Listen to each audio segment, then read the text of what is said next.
కాంచనపురంలో సుబ్బయ్య అనే లక్షాధికారి ఉండేవాడు.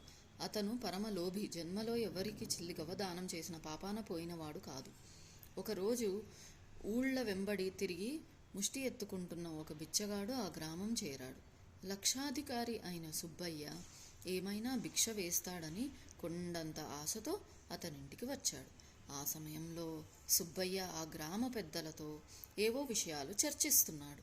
ఇంటి ముందు అరుగు మీద ఉన్న సుబ్బయ్య దగ్గరకు వచ్చి, బాబుగారు, ధర్మం చెయ్యండి అన్నాడు బిచ్చగాడు.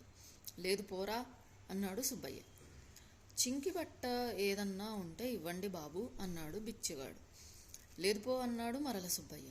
పోనీ తినేటందుకు ఏమన్నా ఇప్పించండి బాబాయ్య అన్నాడు బిచ్చగాడు. ఇంకోసారి లేదు పోరా అన్నాడు సుబ్బయ్య విసుగుగా.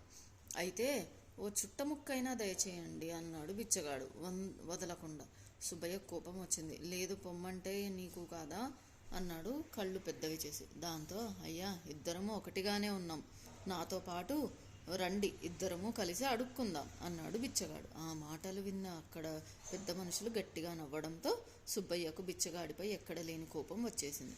నలుగురిలో తన పరువు తీసిన తన పిసినారితనకు చింతిస్తూ అప్పటి నుండి కాస్తో కూస్తో దానం చేయటం మొదలుపెట్టాడు.